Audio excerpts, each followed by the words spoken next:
mama, welcome back. So it is official. I am now welcoming you to week 19 of my pregnancy journey, not week 18. I had 2 doctor visits this week, one with my OB and one with my perinatologist, and they both agreed. And so they've advised me that my date is now July 9th.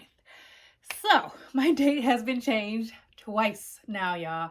It was originally going to be July the 14th, just based on the first date of my last menstrual period, that LMP date. And then my OB changed it just 2 days sooner, which is surprising because what I learned is that a lot of doctors don't actually change the date that short of a time frame. So they'll typically wait a week. If the baby is measuring maybe a week bigger, then they'll change it, but not 2 days. But my OB did change it on my last appointment to 2 days sooner. So it was from the 14th to the 12th, and now they are both agreeing that the new due date is the 9th. So why do they keep changing it? Well, as I mentioned, the baby is measuring bigger than the date that we were expecting as far as my estimated due date. So they actually go by the size of the baby, not the period, not the 40 weeks. They feel like especially when you're in the first trimester, which is when my OB first changed my date, then they find it more accurate to go with the actual size of the baby. So I was shocked. I had another sonogram, y'all. So excited. So this one, I didn't get 3D this time. I was a little disappointed because the baby was actually this way.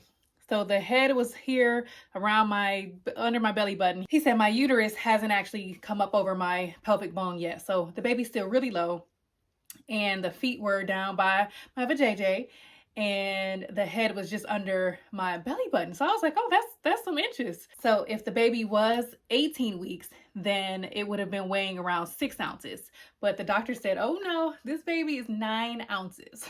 So clearly, I'm definitely going ahead of schedule.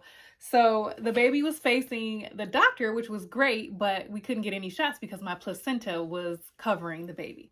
So I can feel softness on my belly now. My 4-year-old keeps saying, Mommy, your belly's so soft. It's getting soft. But she still doesn't know that there's a baby in there because I'm not quite showing yet. I'll go ahead and show you guys. I've alluded to it, but nothing to show yet. A little bump, little something, something. But not much. So my kids don't know yet. They haven't quite noticed. And I actually haven't told my job yet, partly due to COVID, so they can't see me anyway. We are on Zoom all the time and Teams, but I'm not in person, so I haven't had a reason to tell them yet. I kind of play it cool when it comes to corporate America, y'all. Like, I don't say anything until too soon. With the first 2 babies, I waited until I was about 6 months. So I may end up doing the same thing in the next few weeks. We'll see. I just like to play it close to the vest. You just never know. You just never know. So as I mentioned, I got my ultrasound. No 3Ds, but I got this really cute picture of the baby's fingers.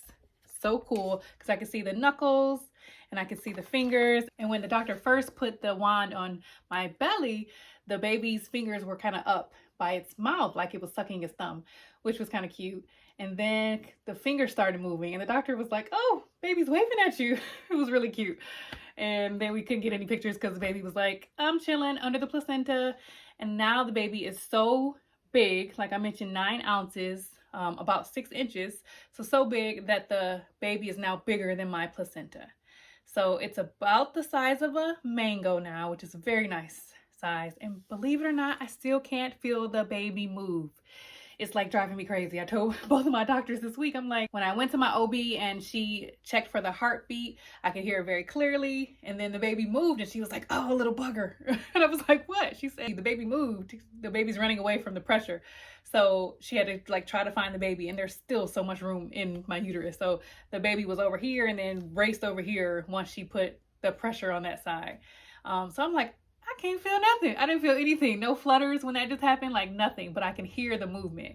And even with the ultrasound, I could see the movement and still couldn't feel anything. So what's interesting is my appointment this time for the perinatologist was actually for the anatomy scan. So my doctor, my perinatalogist, now knows the gender of the baby.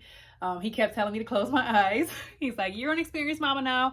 You know how to read these screens when you get these ultrasounds." So he's like, "You need to close your eyes." Anytime he went down towards the baby's feet, he's like, "Time to close your eyes." And then at one point he said, "Well, baby's legs are crossed, which means you can see all the anatomy." So he's like, "So you need to close your eyes on this one because this is for sure going to tell you." So I was like, "Wow, you know?" And he's like, "Oh, I know." But he did a really good job. As I mentioned in one of my previous videos, I waited until 7 months with my second baby because we had a gender reveal in our home city. And we had to coordinate with our sisters, my husband's sister and my sister, to get everything all planned. And so we had my doctor, send them the results by mail. They got the results by mail, but we actually had to wait until the actual party. And so it ended up being the 7-month mark. So my OB and my perinatalogist are the same two that I had during my first 2 pregnancies.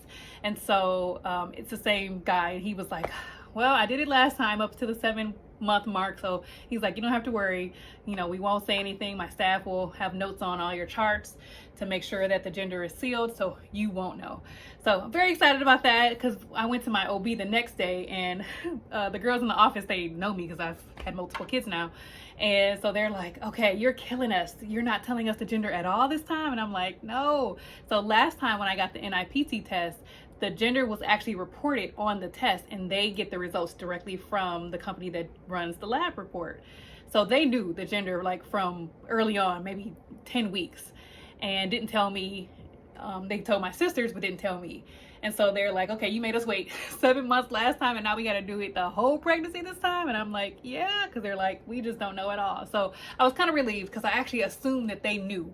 I totally assumed that they knew and just weren't telling me. But they said when the company sent their lab results, they didn't have it reported. And so that's how they sent it to you. That's how they sent it to us. So I was like, "Okay, bravo." I will say I do have an issue with the company though, because they sent me a bill for $800.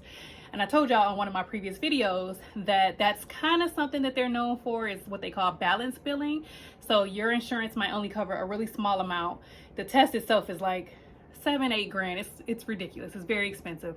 I know it's advanced technology and it's genetic testing and all that, but they charge insurance companies like an exorbitant amount, knowing that they're not going to get reimbursed that full amount. Most companies aren't even reimbursing much at all. And I have a PPO. And so they decided to balance bill me for an agreed upon amount that we never agreed upon. I didn't even talk to them. I just got a bill in the mail. So I brought it to my OB's office. They're awesome. They're going to call and provide some more CPT codes, ICD-9 or ICD-10 codes, and they're going to help me out. So we shall see. But again, this was NIPT with Panorama. Again, I didn't have this issue the first time with my first baby. For some reason, it went through smoothly and I got a bill, but it was only for a couple $100. This time and the last time is when they're trying to bill me like $800-900, and that just ain't happening. Okay, I wanted the test, but I didn't want to pay that much money. And I told them when I called and I initially ordered the test that I had this issue previously. I want to make sure I'm not going to have it, and they tell you what you want to hear. Tell them what they want to hear. So I ended up still getting the test done, them telling me it's going to be a low amount if my insurance didn't cover. But yeah, your insurance should cover because you have high risk, you're African American descent, and you're over 40, you're over 35. Yeah, didn't matter. Even though I told y'all I specifically put the codes on there myself to make sure they were included. So we shall see how that turns out. Another thing, I am addicted to baths. I may have mentioned this on a previous video, but I literally am like in love with baths. So previously it was like all about my hot showers, which every morning I still look forward to those. And for some reason I can take it on my front, but when I turn my back, I'm like, "Oh, I can't take it. It's too hot." But for some reason, just having that hot water on the front feels so marvelous. Another thing I've been doing on the weekends is taking a long hot bath. And my kids kind of interrupted it last week. I was enjoying myself and they found their way in there and took off their clothes, and within like 5 seconds they were in the bath with me, and I'm like, "But this is mommy's moment. This is mommy's time." But I couldn't resist. I mean, they were naked, so I just went ahead and added some bubbles and made it a bubble bath. But typically when it's just me, whew, child, it's been So relaxing. So I have this Epsom salt, and it's scented. It's Shea Moisturizing by Tree Hut. This scent is coconut lime. Y'all see the bag is almost all gone. I actually got this 2 years ago as a gift. A cousin of mine, so sweet, shout out to you, LaShawn. She made me a whole box of post-delivery items just for mommies. And she said, you know, a lot of times people think about the baby and they bring you baby gifts, but they don't think about the mama after delivery. She's such a mama herself. So she got me this whole, or she created this whole box of just stuff that would come in handy during the recovery period. And this was in there. So I used a lot of it with after first recovery with Cameron, the second baby. And I've been using it the last month just for my sanity. It smells so good and it's just so soothing. I don't even know, you know, when you're pregnant, if you should be taking baths just because of possibility of infection in your vagina. I don't know, but I've been enjoying it. And as I mentioned, so I'm not going to recommend it medically, but I will tell y'all, just for that therapeutic feeling and that soothing comfort that you might need. Hot bath, put you some Epsom salt in there, get your candles going. Glorious. So that's it for this week. Thank you guys so much for joining me. Again, I'm just so ecstatic that I have a due date now. It is July the 9th, 2021. So I'm very excited to have my summer baby, still in the month of July. I was worried they kept changing the date forward. I was thinking it was going to be a June baby, which is fine, but I've got my mom's birthday in June and I just wanted the baby to have its own birthday month.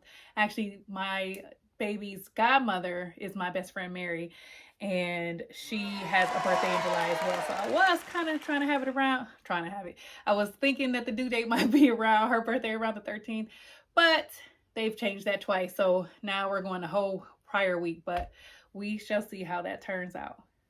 As far as symptoms, things are pretty much feeling much more of the same.